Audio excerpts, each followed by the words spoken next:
Vamos a empezar.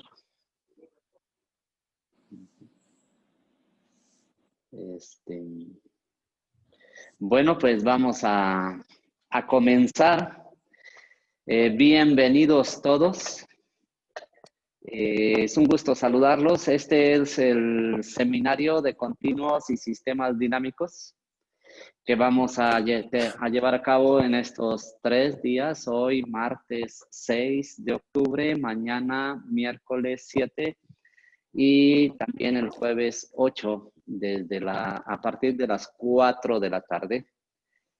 Vamos a tener 2 minicursos o 2 cursos en este seminario, como han leído en la convocatoria. Uno impartido por el profesor Jonathan Meddaugh de la Universidad de Baylor, en Texas, entiendo. Y el otro será impartido por el profesor Rodrigo Hernández. El primero tendrá el horario de las 4 a las 5 de la tarde. Luego tendremos una media hora como para platicar de algunas cosas, tal vez ejercicios o algo, preguntas. Y a las 5:30, de 5:30 a 6:30, será el curso del profesor Rodrigo Hernández. Pero déjenme decirles a todos bienvenidos. Y pues expresarles que estamos realmente pues bastante sorprendidos por la respuesta que ha tenido nuestra convocatoria. En el registro tenemos más de 100 participantes en este evento. Entonces, pues así como que nos tomó por sorpresa tener a tanta gente, pero vemos a pues muchos colegas y amigos que tenemos desde hace años, que están aquí participando con nosotros y bastante gente nueva de varios estados del país, como de Sonora y de San Luis y de Toluca y de Oaxaca y de Chiapas, y bueno, no terminaría de enumerar, de distintas instituciones, de distintas universidades del país, y también de Sudamérica. Es realmente sorpresivo. Está casi prácticamente aquí una escuela colombiana, seguramente invitada por nuestro colega Javier Camargo. También hay profesores, digo, bueno, no sé si son profesores o estudiantes, pero colegas de algunos lugares del Brasil y de Perú. En fin, tenemos bastantes participantes de varios lados, y es para nosotros, pues es muy padre, muy gratificante para este esfuerzo que estamos haciendo. Y pues también queremos expresar nuestro agradecimiento porque nos toman en cuenta para estar en este evento. Muchas gracias. También les queremos dar a nuestros profesores invitados en esta ocasión, Jonathan Meddaugh y a Rodrigo Hernández. Pues es un honor para nosotros que hayan aceptado nuestra invitación. Y pues seguramente todos vamos a disfrutar de lo que nos van a comentar acerca de sus temas. Ya mis colegas los van a presentar con más detalle a nuestros profesores en esta ocasión. Como saben, este taller, este seminario viene a ser una versión especial de el taller que hemos tenido cada año, el taller de Continuos, Hiperespacios y Sistemas Dinámicos, que hemos tenido cada año desde hace 15 años. En esta ocasión hubiéramos tenido la versión número 15, pero pues ya vemos la situación por la que estamos pasando, y entonces alternativamente estamos celebrando este seminario.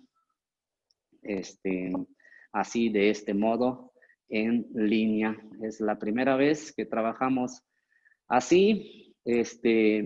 Hemos estado en varios lugares, en varios centros educativos del país en México, pero siempre de manera presencial, en auditorio, con gente saludándonos, abrazándonos, compartiendo muchas cosas, no solamente el intercambio de conocimiento que pasa en estos talleres, y la participación de los estudiantes, que es un eje fundamental de nuestra actividad. Esta es pues la primera vez que estamos así y es probable que sea el primer seminario de continuos y sistemas dinámicos que ocurre en línea a lo largo de toda la historia de la humanidad. Entonces, pues muchas gracias a todos por estar aquí. Sean bienvenidos. Quiero mencionar que bueno, el taller que ahorita tiene forma de seminario empezó en el año 2006 por iniciativa de la profesora Isabel Puga Espinosa, que nos está acompañando, sabemos, en esta versión en línea. Entonces, pues saludos a Betty. Quisiera pues mencionar que decirle que le ofrecemos esta actividad a Betty como un homenaje mínimo a la enorme presencia que tiene ella en el desarrollo de la topología en México. Muchas gracias, Betty. Estamos aquí continuando tu labor. Voy a dejar la palabra a mi colega Leobardo Fernández para que introduzca a nuestro profesor invitado, Jonathan Meddaugh. Muchas gracias. Bueno, pues primera cosa, es un gusto para mí presentar a Jonathan. Jonathan, voy a platicar así muy breve. Lo conocí en algún Spring Topology, Congreso de Topología de Primavera. No recuerdo en cuál. Y sin embargo, coincidimos en la estancia en postdoctorado en la universidad. Y bueno, de ahí fue que se me ocurrió en esta ocasión que podríamos invitarlo. Jonathan estudió la licenciatura en la Universidad de Baylor. Después hizo el doctorado en la Universidad de Tulane con Rogers. Y después, insisto, cuando coincidimos fue cuando estaba él haciendo un postdoctorado allá en Inglaterra. Y ahorita es parte del departamento de matemáticas de la Universidad de Baylor. Entonces, bueno, pues es un gusto para mí presentar a Jonathan y él nos va a platicar un poco de sombreado en continuos. Jonathan, I'm sorry I needed to introduce you in Spanish, but it's very glad for me to introduce you. Well, I need to make some announctions to the Mexican students, well, the audience in general. Let me say that announcement in Spanish, and after that, I let you to start your talk. So, chicos, algunas recomendaciones. Necesitamos que tengan la cámara de video apagada, el micrófono apagado. Las preguntas que tengan, por favor, las hacen vía durante la plática. Al final de la plática tendremos un tiempo, digamos, unos 10 minutos para preguntas. Y otra sugerencia que nos hicieron para que no sea lente el sistema, para que no se vea cortado el sonido, es que cierren las demás aplicaciones que tienen. Es decir, nada más que tengan el Zoom. Y bueno, insisto, es un gusto para mí que empecemos con el curso de Jonathan. Jonathan. All yours. Yeah. Hola, hola. It's my pleasure to be here. I'm very happy to be doing this. This is my first presentation like this online, so bear with me. Hopefully this goes smoothly. I'm very happy to be here. Thank you all for being here. Thank you to the hosts for having me. And now let's dive in. So hopefully I can make this work correctly. Here we go. Okay. So I'm going to be sharing my screen here and we'll work through this. So the first day here, I thought what we would do is talk through sort of the fundamentals of this notion of shadowing in dynamical systems. So today we're just going to work through what shadowing is, why we might care about it, and do some examples and kind of get a feel for how this goes.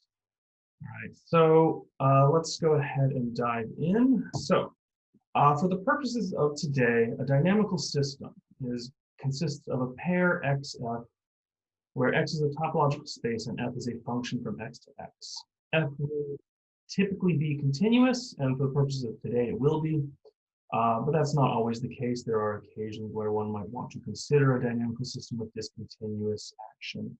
The space X, there's no harm today or tomorrow or even Thursday to think about X as a metric space if you're more comfortable with that.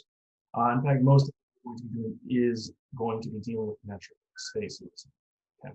So one of the fundamental objects in dynamical systems that we want to look at is what's called an orbit. So for the purposes of this talk, an orbit for a function f is a sequence of the form f to the I of x, where I ranges from 0 on through the natural numbers. So I'm using omega there to denote the natural numbers along with 0. So we have f0 of x, which is just x. We have f of x, f squared of x, f cubed of x, and so on. So that's what we mean by an orbit. And in most cases, the orbit of the dynamical system capture everything there is to say. That's the whole story, is a dynamical system and the orbits, they pair off. Basically, sorry. The object we'd like to talk about today that gets us towards shadowing is a notion of a pseudo-orbit. So if X is a metric space, and we fix a positive number delta, a delta pseudo-orbit is a sequence Zi in our space X, such that if we look at the image of the ith term in our sequence, it's almost, but not quite equal to the I plus first term in our sequence, right? So we have the distance, that's our metric distance, between Zi plus 1 and f of Zi is less than delta for all I in omega. So these are these things that we call delta pseudo-orbits, and we're going to talk about these today. So without going too far into detail, I thought we'd go through a bit of an example here first. So let's get our hands dirty. Let's get in with a specific example. And the example I would like to consider is the circle, which I think about typically as the real line mod the integers, or we could think about it as the unit circle embedded in the complex plane. And the map I want to picture on this example is the doubling map.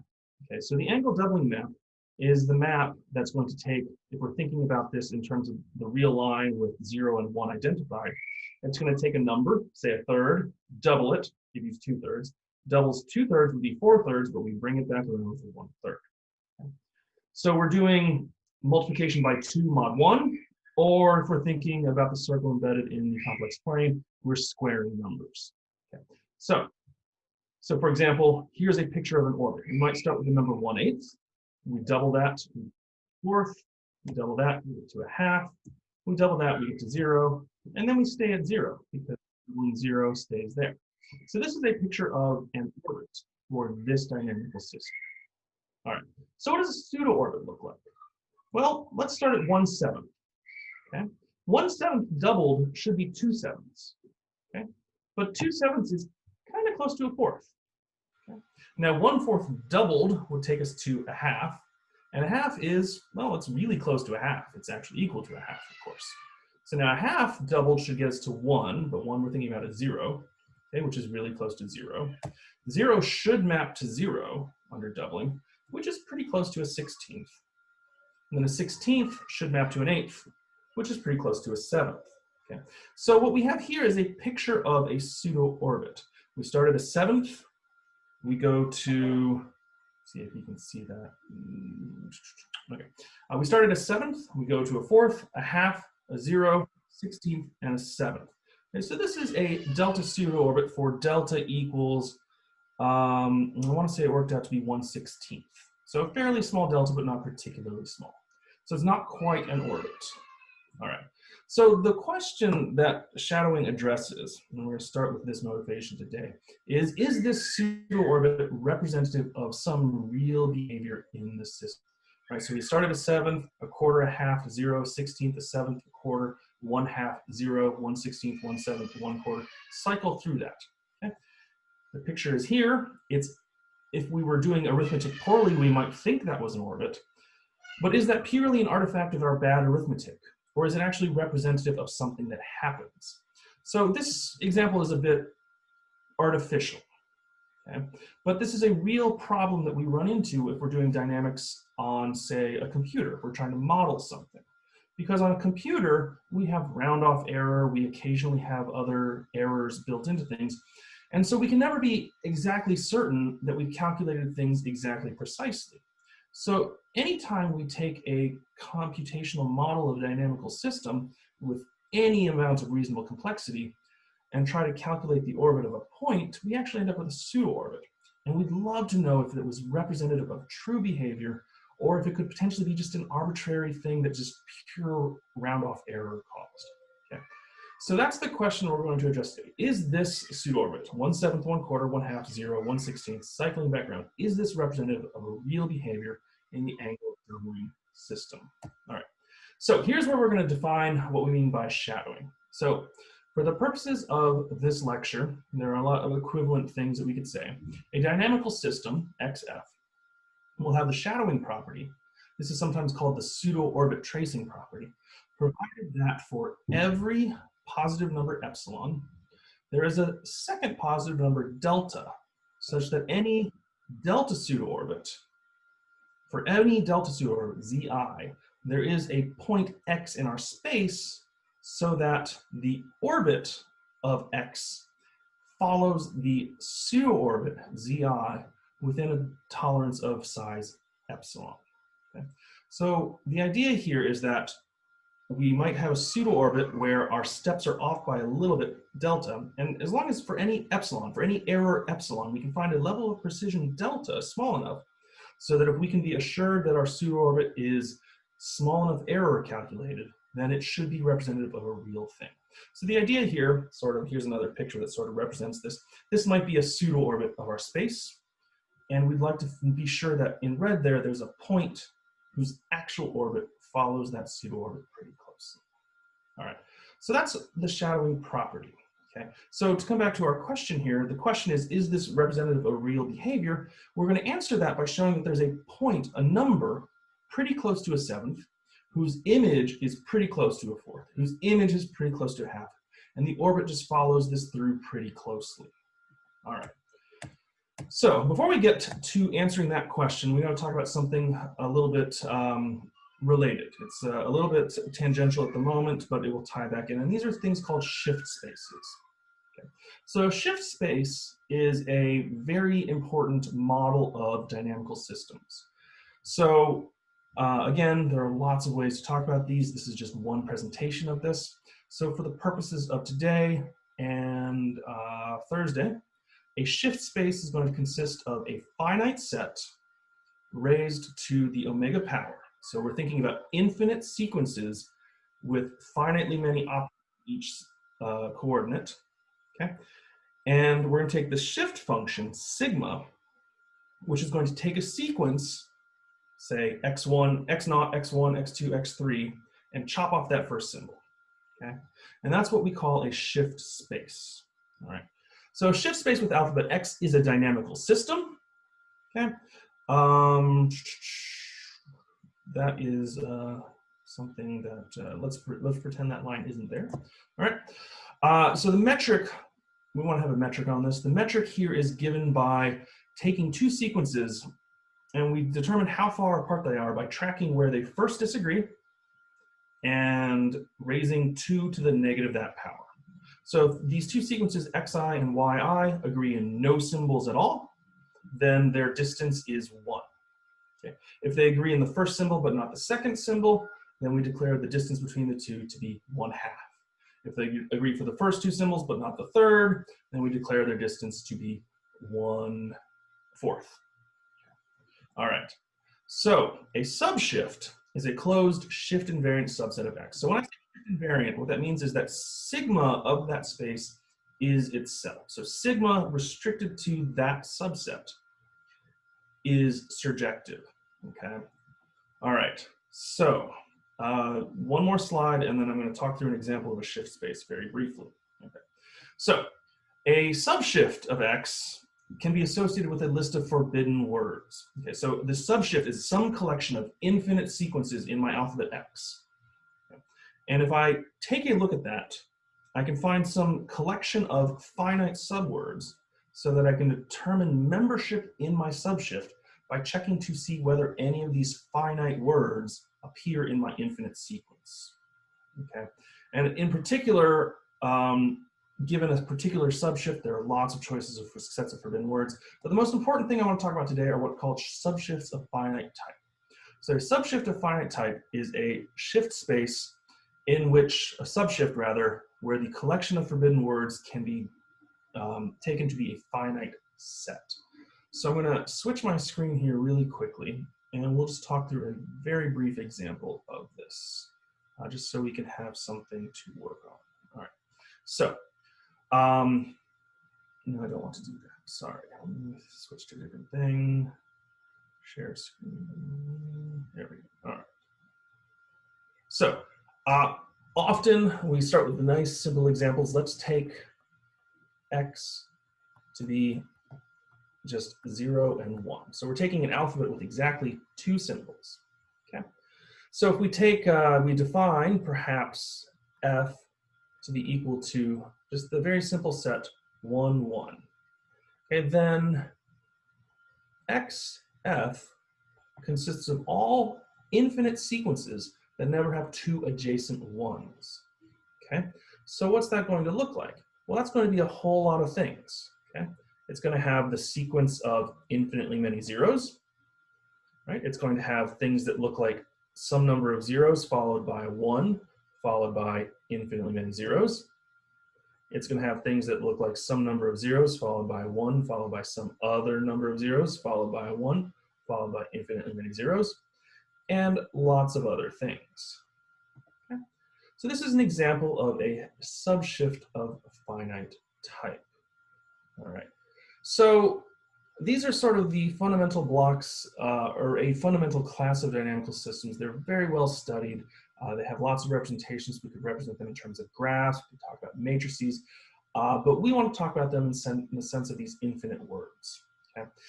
Just really quickly, if we took, instead, if we define a different set and say G to be 1, 1 and 1, 0, 1, then XG will not contain quite so many things, right? It will certainly contain infinitely many zeros.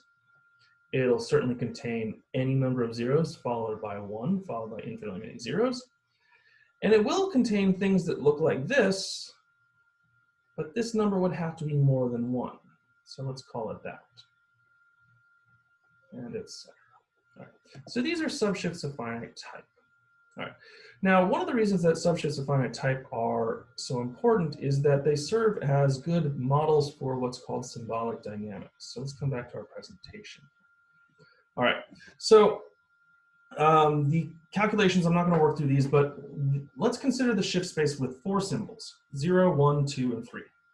And let's take the collection of forbidden words F to be 0, 2, 0, 3, 1, 0, 1, 1, 2, 2, 2, 3, 3, 0, 3, 1. I'm going to make the claim that XF is what we call semi-conjugate to the angle doubling map. Now, semi-conjugate means that there's a continuous map from my subshift into the circle that commutes with the dynamical systems. Okay? So if I look at the shift map and then down on the circle, that's the same as going down on the circle and then angle doubling. All right.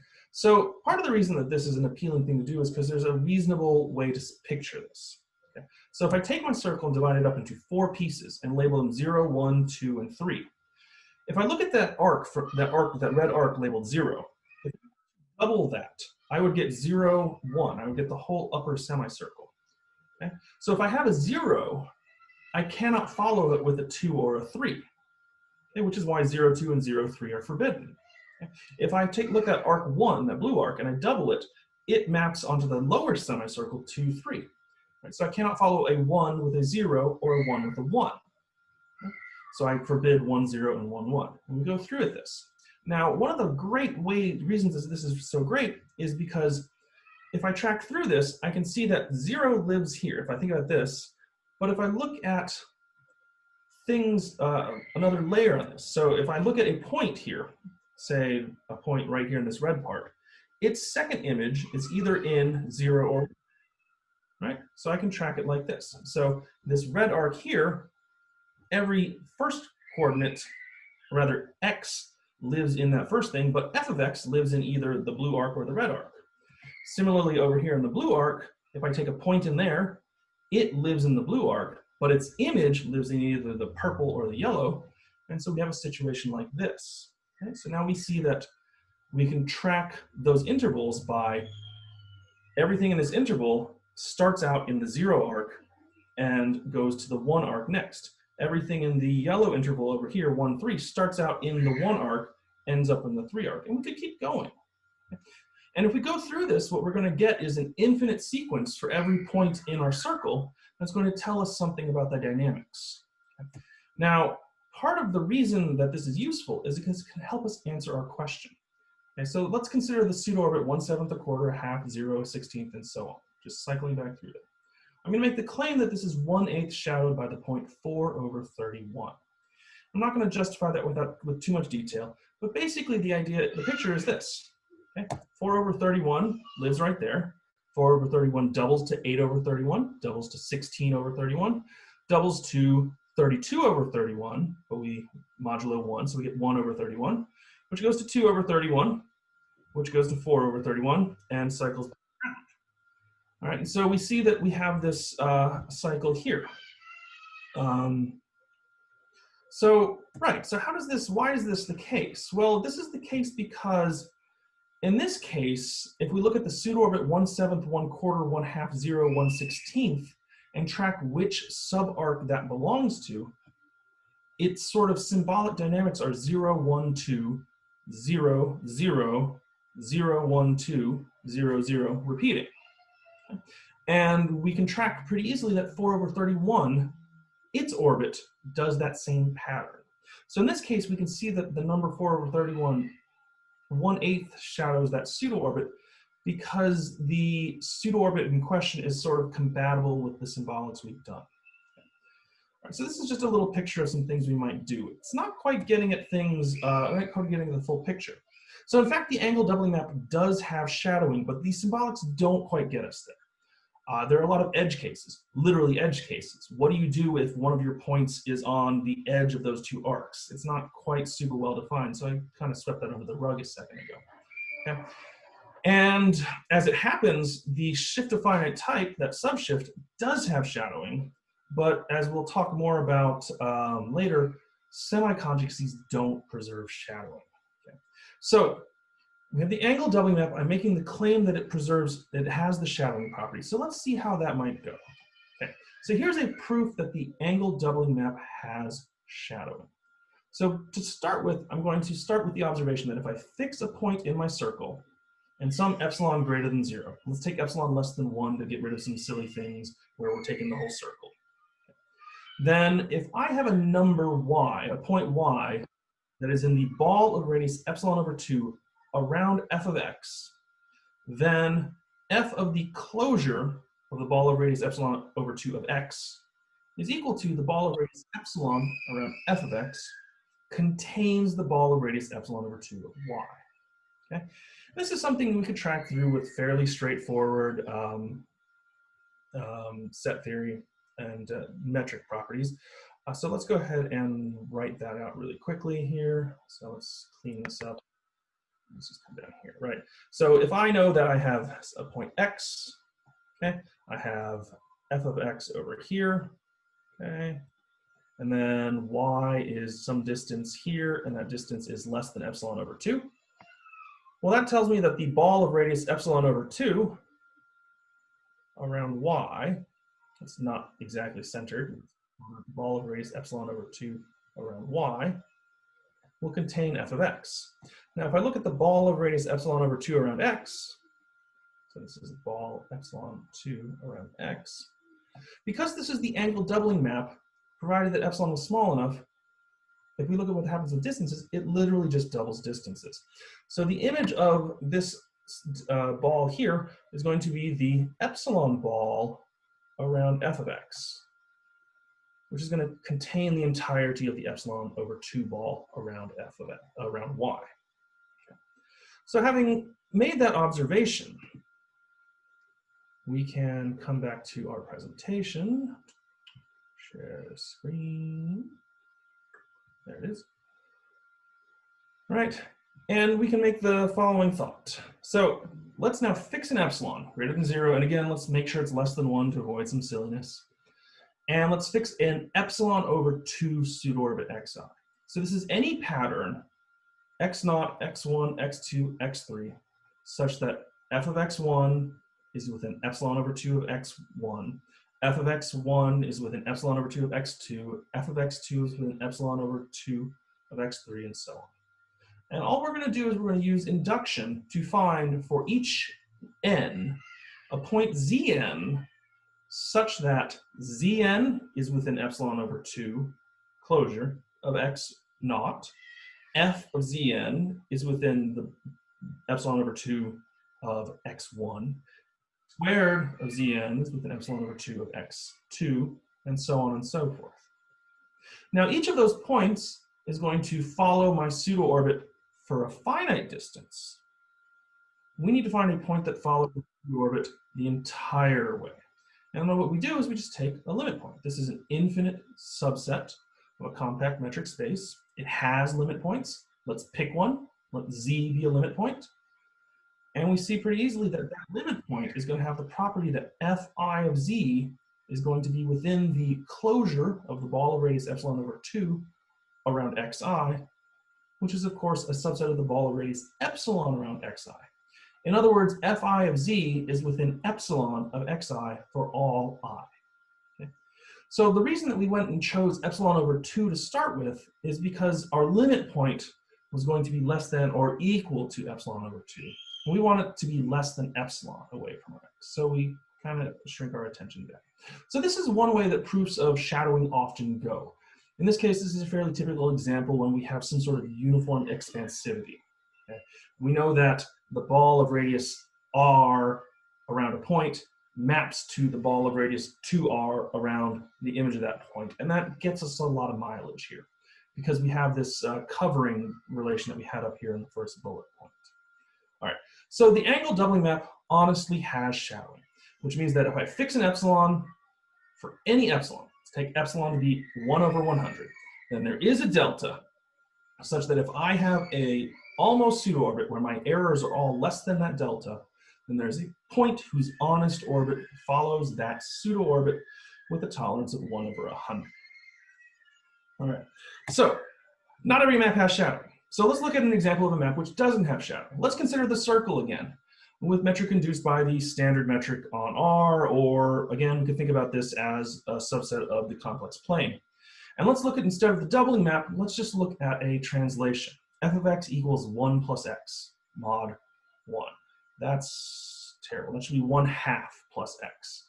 Or equivalently, f of z maps to f of z equals negative z. So this is going to be that every point maps to its antipodal point, right? A quarter will go to 3/4. A half will go to 3/4. No, a quarter will go to 3/4. An eighth will go to an eighth will go to 3/8, so on and so forth. All right, so sorry, that should be 1/2 plus x, because otherwise it makes 0 sense. So 0 goes to 1/2 goes to 0. Part of the reason that this map doesn't have shadowing is that every orbit under this map is period 2, right? You take something, you add a half to it, you get another number, you add a half to that number, you get right back where you started. So every orbit is period 2. Which means that if I'm going to have a pseudo-orbit that's shadowed by an orbit, that orbit needs to live within some neighborhood of those 2 antipodal points, right? It needs to be living there. But it's really easy, in fact, here to construct pseudo-orbits which are not even close to periodic. Okay? It would be really easy to construct even a dense pseudo-orbit, right? We could start with 0. 0 maps to a half. So let's move off a half. Let's move to a half plus an 8. So let's look at, excuse me, 0 maps to a half, so 0 to 5/8. 5/8 should go to an 1/8. And then let's look at a 16th. That's pretty close. So now I have 0, 5/8, a 16th.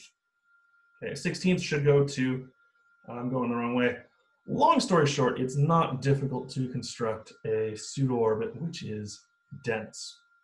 Okay, and then so for epsilon less than a half, no orbit can epsilon shadow a dense pseudo-orbit because an orbit is these 2 points, and then if epsilon is less than a half, I'm picking up not even the whole circle. And there are lots of pseudo-orbits which don't live there. So this map doesn't have shadow. I'm sorry, Jonathan, Yeah. there is a question. Yeah. Does any map in which each point is periodic works? I mean, the map does not have shadowing? Generally, yeah, if everything is periodic, unless you're working in a very specific sort of space, a pretty boring space, you're not going to have shadowing. In fact, the next slide kind of gets at this. So this example on the circle is sort of contrived, but it's a good question, and the next slide gets at this. So here is an example relating shadowing and connectedness. Okay, so this is going to get at the question, I think. So the question is, if I have a map where everything is periodic, can I have shadowing? And I don't want to address that question directly because it's maybe a little bit more complicated than I was originally thinking. But if every map is periodic of some fixed period or lower, then you fail to have shadowing unless you're totally disconnected. So here's an example. The slide I'm going to go through here is that the identity map on a space has shadowing if and only if X is totally disconnected. It's related to that question. It doesn't quite get there because if you have points, if you have a map where everything is periodic and you're not compact, you can end up with some strange things. So if you throw compactness in there, I want to say you can't have that, but I wouldn't put a lot of money on it at the moment. So I'll leave it there. So the shadowing, I'm claiming here that the identity map on a function has shadowing if and only if the space is totally disconnected. So totally disconnected, space is totally disconnected if every component of it is trivial. There are no non-trivial connected components. Okay? And so the idea here is that if our the identity function, pseudo-orbits for the identity function are kind of strange. Orbits for the identity function are very simple.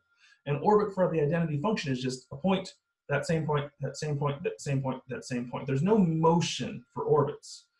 But if our space is not totally disconnected, pseudo-orbits can have some motion in them. That's the idea behind this proof. So I have a bit of a sketch of it here. There's not much to it. But let's suppose that X is not totally disconnected and has a non-trivial component A. If P is some number that's the diameter of A, then P is greater than 0 because it's non-trivial. So let's fix a point A and B in A with the distance between A and B equal to P. Okay, since we're working in compact and the diameter of A is exactly equal to P, then there are 2 points A and B whose distance away are P. Okay? Now, if I fix an epsilon greater than 0 but less than P, and any tolerance delta greater than 0, then since A is connected, we can do this sort of thing where we can find a sequence of points, x0, x1, up through xn, where x0 is equal to A, xn is equal to B, and the distance between any pair of points is less than delta. So this is very easily seen by looking at just standard connectedness properties. Right? The collection, if we were to look at this, the collection of, so given A, the collection of all points P that you can get to by this process would be easily seen to be both closed and open. And since A is connected, that would mean that the set of all points P you could get to from A using this method is the entirety of P, so B in particular. Okay? Which means that if we define the pseudo-orbit that starts at A, goes to x1, goes out to xn, and then stays at B forever, okay? That's a pseudo-orbit that cannot be epsilon shadowed because the pseudo-orbit as a set has diameter equal to P, capital P, okay? But no orbit has diameter anywhere near that. It's just the orbits don't move enough to capture that whole thing. Okay. All right, so the last thing I want to talk about here, similar reasoning gets us the reverse. It's basically the same argument turned on its head. Last thing I want to talk about is this big result about shift spaces. Okay? So shadowing in shift spaces. So a big theorem of Walter's, I forget when this was written, is that if X is a finite set, then a subshift of X to the omega has shadowing if and only if it is a shift of finite type. So a question that we're going to get at on Thursday, to a certain extent, is the question of, do we expect a dynamical system to have shadowing? We've seen today that some have shadowing, some don't. Okay, even relatively simple maps like an angle doubling map has shadowing, whereas other simple maps like just a rotation by 180 degrees on the circle fail to have shadowing. And so the question of whether a map has shadowing is a very complicated question. Complete answers exist for the family of tent maps on the interval, thanks to Coven Con in New York. But outside of a very small handful of places, the answer to the question, can I determine whether a system has shadowing, is a difficult one. Shift spaces are one of the places where it's easy. So the theorem is that a subshift has shadowing if and only if it is a subshift of finite type. So this is, the proof of this is something that was in the exercises that I supplied earlier. I thought we would talk through one direction of this argument to give us a flavor for how this goes, and I'll leave the other side to anybody who wants to think on that. So the idea here is that if I take a subshift, whether it's a shift of finite type or not, and a pseudo-orbit, a 2 to the minus n pseudo-orbit. So this is A sub I and omega, but each AI is itself an infinite sequence. Okay? So I'm kind of picturing these as the top line is A0. So A0 looks like 0, 1, 1, 0, 0, 1, 1, 1, 1, 1, 0. A1 is the next line, the second line, 1, 1, 0, 0, 0, 1, 0, 0. A2 is the next line. Okay? Because of the way our metric works, the shift of A0 is close to A1. That means that the n many symbols of the shift of A1, remember when we shift A1, we chop off that first symbol, so that 0 is gone. And then the next n symbols had better agree with the first n symbols of A1. Okay? Similarly, the n plus the second all the way through the n plus first symbol of A2 had better agree with the first n symbols of A3, and so on and so forth. So in shift spaces, pseudo-orbits are easily recognized by looking at just the first n many symbols and making sure that there's agreement there. Okay? So what's the takeaway there? Well, if I have a pseudo-orbit, 2 to the minus n pseudo-orbit, for n bigger than 0, all right, then there's always an element of the full shift, x to the omega, which shadows it. In particular, we just write down the first symbol of each element there. If I look at 0, 1, 1, 0, 0, so just come down the diagonal and write down all those elements. That thing will 2 to the minus n shadow this pseudo. And we can see that because of that agreement, right? The 0 has to be 0. The second symbol has to be 1 because it needs to be within a distance of a half of A1. And the third symbol has to be 1 because it has to be distanced within a half of the first symbol of A3, and so on and so forth. I do apologize about the background noise. I have two-year-old twins who are not very happy, so sorry if that's disruptive. In fact, with a little bit of thought, because of that process, the first symbol of this shadowing point has to be 0. The second symbol has to be 1. In fact, this is the unique element C of the full shift, which could possibly epsilon this pseudo-orbit for any epsilon less than 1. So if I take this 2 to the minus n pseudo-orbit, there is a point in the big space, the full shift, with no forbidden words that shadows it. So the question is, does C belong to the specific subshift that we're looking at? Okay. And the answer is that we can always build this in a way that it does belong to that subshift, provided that gamma is a subshift of finite type. Okay. So suppose gamma is a shift of finite type. And that means that it has a collection of forbidden words, a finite collection of forbidden words. Let's take n to be the length of the longest element of F. So anything that is forbidden, we can find a word of length n or smaller in it that tells us that. Okay. Well, now let's take a 2 to minus n pseudo-orbit in space gamma, that should say gamma, my apologies. And let's construct this point C as above.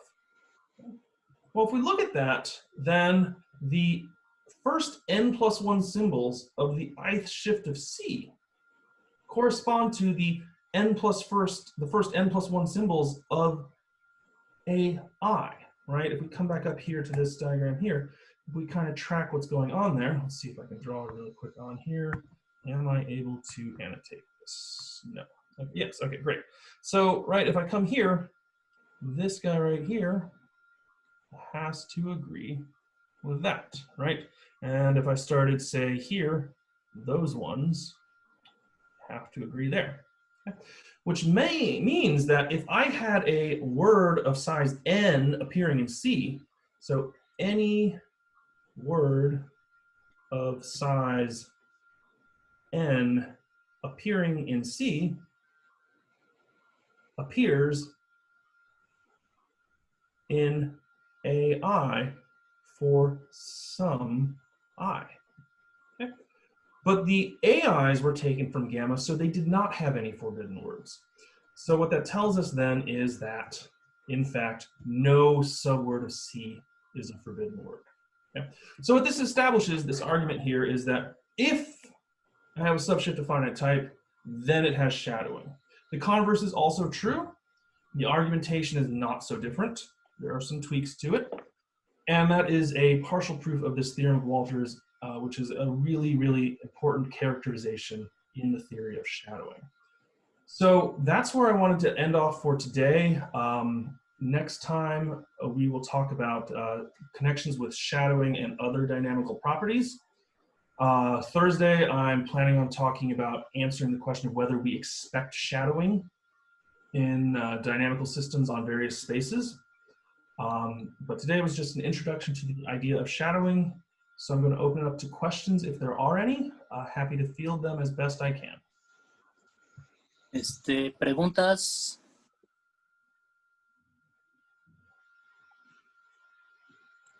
Well, I have a question.